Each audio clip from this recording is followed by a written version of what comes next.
Majina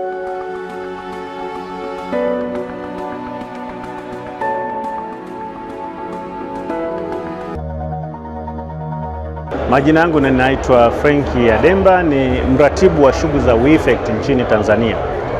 WeEffect ni shirika la kimataifa ambalo lina makao yake makuu kule Sweden, na shirika hili limeundwa na vyama vya ushirika.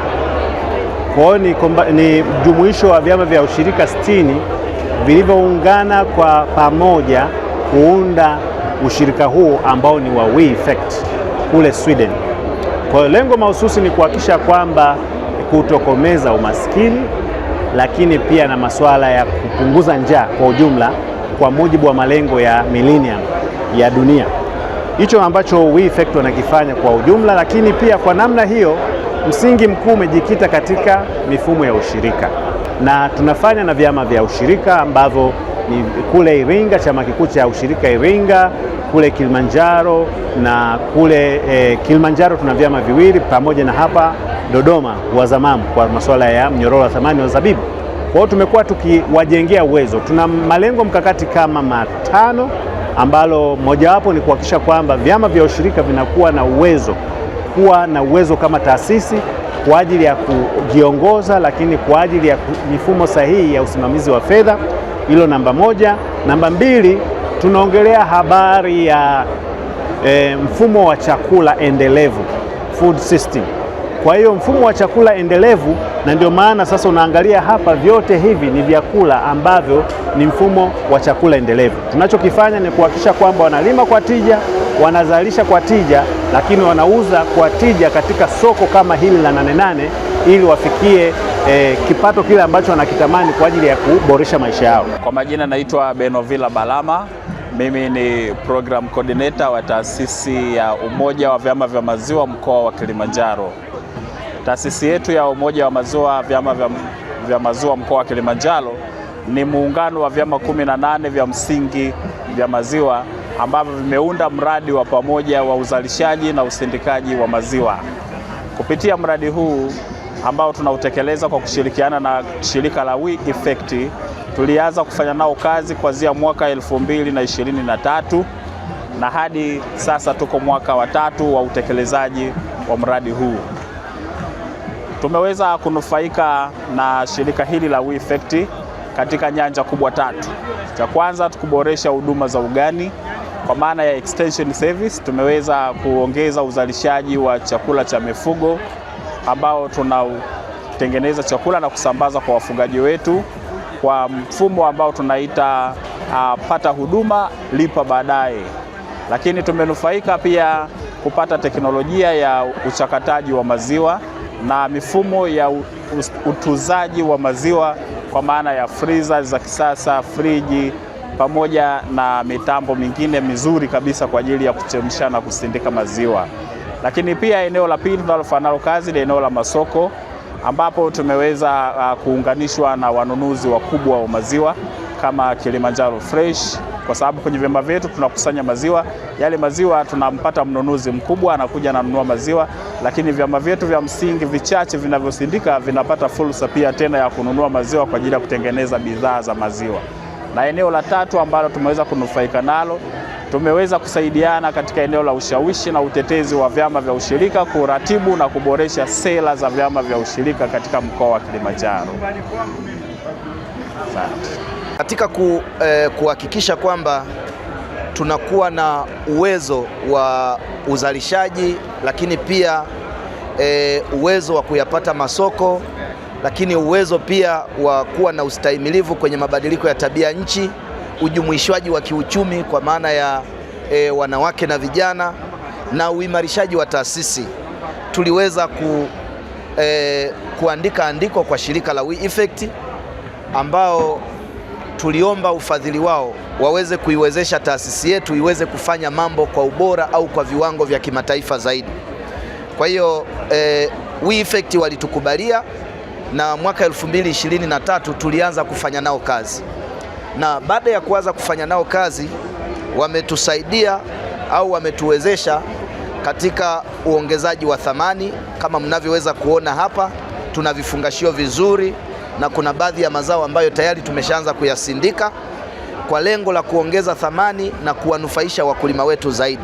Naitwa Evelyn Mjema, ninafanya kazi KCU, chama cha ushirika Kilimanjaro. Chama cha ushirika Kilimanjaro kina memba AMCOS 92 na wote tupo chini ya, ni wadau wa WeEffect tunaotekeleza program inaitwa Livelihood and Right to Food. Tunashukuru sana ufadhili wa WeEffect, umetuongezea sana thamani, lakini umetuwezesha kuwafikia mkulima kule chini kabisa. Umetusaidia sana kutusapoti, kuwa train wakulima, lakini pia kama hapa leo tupo Nane Nane mnatuona ni kwa ajili ya ufadhili wao. Kwa hiyo sisi kama pia asante sana. Sisi wafanyakazi wa KCU tumefadhiliwa na WeEffect kushiriki haya maonyesho. Kwa majina anaitwa Aileen Mikenze, ni mratibu wa jinsia na jamii kutoka shirikisho la wakulima wa miti Tanzania, yani Tanzania Tree Growers Association Federation, ambalo ni member based organization inayofanya kazi na vikundi mbalimbali vya wakulima wa miti, ikiwa na lengo la kuwawezesha, lakini pia kufanya uchechemuzi na kuwezesha shughuli zao mbalimbali za miti, kwa miti ya kupanda yani ya kibiashara, pamoja na zile shughuli za urejeshaji. Kwa kupitia WeEffect, moja kati ya kazi iliyofanyika ni kuwawezesha au kuinua vipato vya watu mbalimbali, hasa makundi maalum kama wanawake na vijana. Na kuhusu vikapu, hivi ni vikapu ambavyo vinatengenezwa na wanawake kutoka kikundi mwanachama wa Titigau kinachopatikana mkoa wa Njombe, na hii shughuli ilikuwa ni shughuli yao ya kila siku ya asili waliokuwa wanafanya, lakini zoezi lao lilikuwa linaishia kwenye kikapu kama kikapu ambacho hakijaongezewa thamani. Kwa hiyo kama WeEffect walivyokuwa wanaibua miradi au kuwawezesha watu kupata kipato, waliwekeza kwenye zile shughuli ambazo hao wanawake walikuwa wanafanya, ambapo waliwapatia mafunzo ya kuongeza thamani, lakini hawakuishia hapo, waliongeza pia ujuzi wa mitindo gani ambayo itaweza kuwafanya waweze kufikia soko kwa ukubwa na kupata wateja mbalimbali wa ndani na nje ya nchi, ambapo waliwatengenezea, waliwapa vifaa, wakawapa na mafunzo ya uongezaji thamani ambayo imeweza kuwawezesha wao kutengeneza vikapu na kuviuza kwa bei kubwa. Hapo mwanzo kikapu kama hiki kilikuwa kinauzwa 8,000, lakini baada ya kuongezewa thamani kinawekewa mikanda na designing mbalimbali ambazo zinajumuisha mitindo ya kisasa na ile ya kitamaduni, wanaweza wakaiuza kwa shilingi 45,000, ambao imeongezea kipato. Wameweza kujenga nyumba, vipato vyao vimekuwa, wanasomesha na wameboresha fursa nyingine za kiuchumi, na wao kama wao wameweza kujimobilize. Sasa wanaweza kushiriki kwenye matamasha mengine ya kibiashara na kufikia masoko ya ndani na nje. Sasa tunaweza kupeleka vikapu mpaka nchi ya Kenya pamoja na Uganda, lakini kwa Tanzania pia tumeweza kufikia mikoa mbalimbali, na kupitia maonyesho na vyote tunavyowezeshwa na WeEffect tumeweza kufikia wadau mbalimbali ambao pia wameongeza nia ya kusapoti shughuli kama hizi, hasa kwa wanawake, ili kuhakikisha wao pia wanaingia kwenye hizi shughuli. Na haishi tu kwenye kuongeza kipato. Vikapu hivi vinatengenezwa na majani aina ya maruru au reeds kwa Kiingereza, ambazo hizi reeds au maruru ni moja kati ya majani rafiki sana kwenye vyanzo vya maji. Kwa hiyo licha ya kuwawezesha hawa wanawake, walipatiwa mafunzo na ujuzi, wameweza kurejesha vyanzo vya maji kwa haya maruru, lengo likiwa ni kuhifadhi mazingira, lakini wao pia kuwa na uhakika wa malighafi kwa ajili ya vikapu vyao. Kwa hiyo wanakuwa wanavuna kwa mvuno endelevu ambao utaendelea kutunza mazingira, lakini wao watakuwa na uhakika wa malighafi ya kutunza na kutengenezea hivi vikapu kwa ajili ya kuwezesha kukuza vipato vyao, ambacho ni jambo muhimu sana. Unapomwezesha mwanamke, tunasema umewezesha taifa, kwa sababu uchumi wa kaya unamtegemea pia mwanamke ili kufanikisha. Sisi ni wadau wakubwa sana wa kilimo cha zabibu wanaoshirika, tunapatikana Mponguzi mkoani Dodoma. Sasa sisi kama wanaoshirika tulipata changamoto ya soko la kuuza zabibu kama matunda, tukapata wazo la kufanya process ili tuweze kupata wine. ndio hapo likaja wazo la kutengeneza ushirika wine ili kuokoa na kuongeza pia shambani za wakulima wetu. Hivyo basi tukaja na product hii ya ushirika wine ambayo ni nyekundu, na kama mnavyoona wadau wengi wanaipenda wine yetu na wanashirika sana, na unaona tunafanya tofauti kama ilivyo kwenye maonyesho ya Nane mwaka huu kwamba tutambua soko, ongeza tija. Ndio kama mnavyoona wadau wetu hapa wanasupport mchuuzi wa wine yetu kama ilivyo. Lakini kwa shirika la WeEffect wametusaidia kuongeza thamani namna gani ya kuingia sokoni. Tumepata mafunzo mbalimbali kutoka kwa wadau wetu wakubwa kama chuo cha shirika Moshi, mafunzo ya masoko. That's why tumekuja na hii idea. Na hata unapoona nafasi biashara kitofauti kidogo. Tumewekea counter hapo, watu wanapumzika, wanafanya vikao baada ya kuona vitu mbalimbali, wanakuja kupumzika hapa jioni.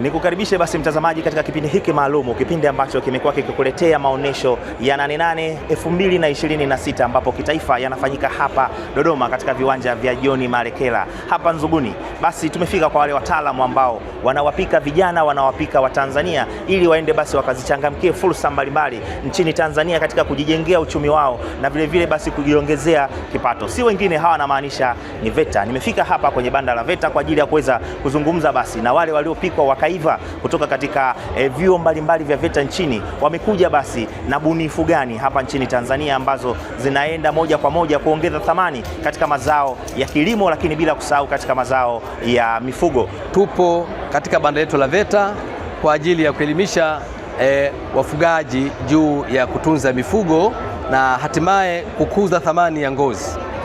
Tunazungumzia thamani ya ngozi kwa sababu tunatengeneza bidhaa za ngozi na viatu. Sasa ili kupata bidhaa nzuri ni lazima wafugaji waelewe jinsi gani ya kutunza mifugo yao ili kutengeneza ngozi mzuri inayoleta kuwa malighafi ya kufaa kwa ajili ya kutengenezea bidhaa mbalimbali. Naongelea kwamba ili tupate ngozi mzuri, wafugaji ni lazima watengenezee mabanda yao mifugo, mabanda mazuri pasipo kutumia nyaya zenye miba, yani seng'enge, au kuwaweka katika mabanda yenye miba badala kujenga mabanda yenye kufaa. Maana yake nini? Maana yake wanapokuwa na majeraha mwilini mwao ya seng'enge, wakati wanapotembea na kujikusa, wanaenda kupunguza thamani ya ngozi.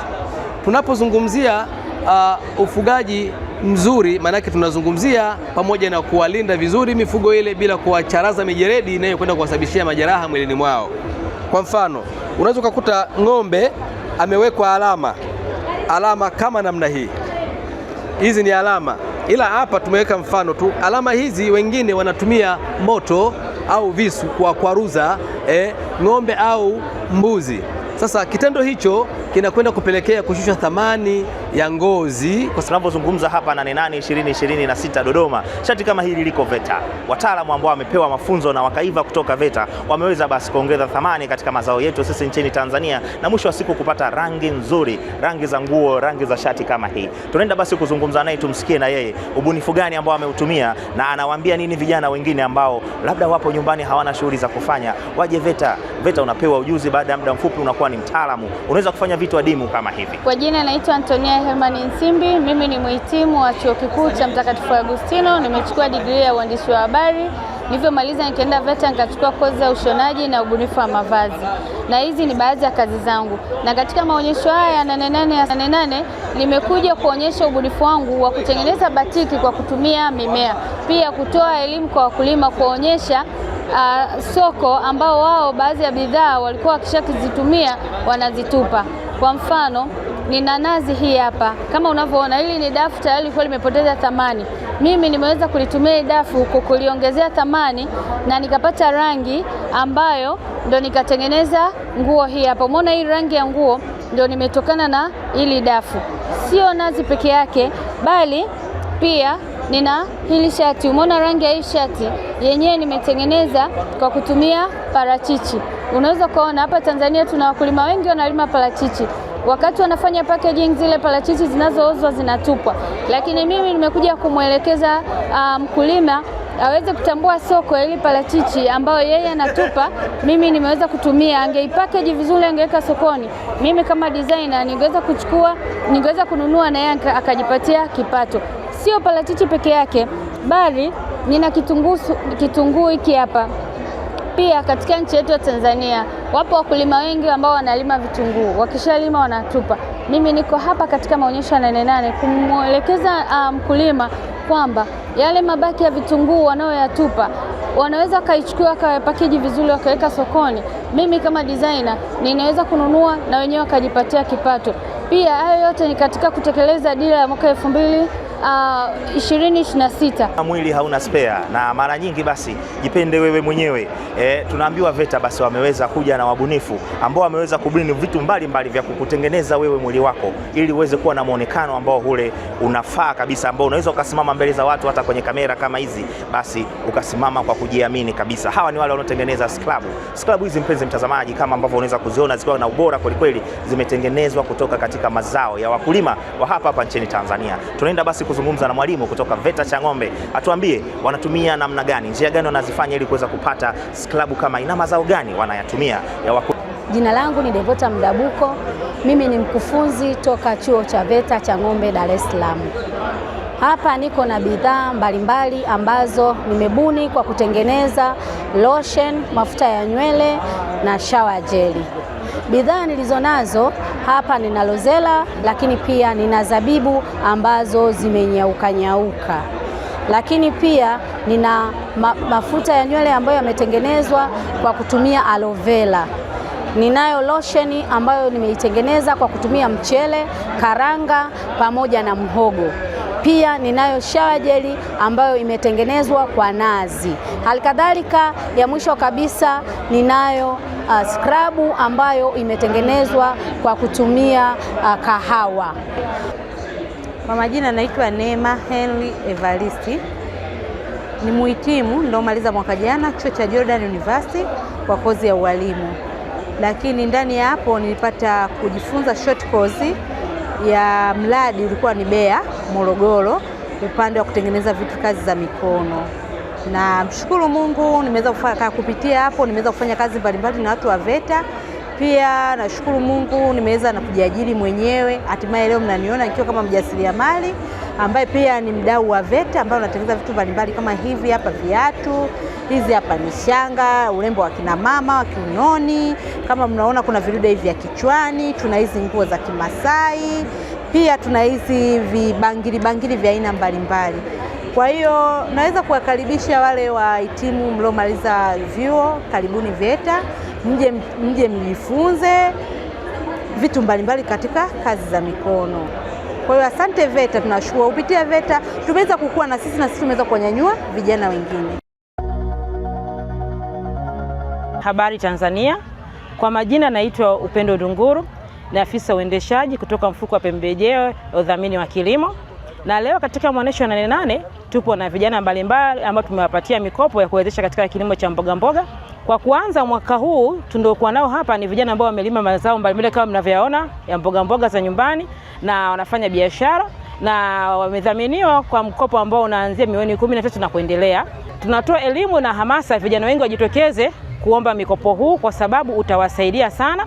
Una riba nafuu ya 4.5 na dhamana ni nafuu. Tumepunguza vigezo na masharti vya dhamana, ambapo hata hati ya maudhiano tunaipokea ili kuweza kutoa mkopo kwa vijana mbalimbali.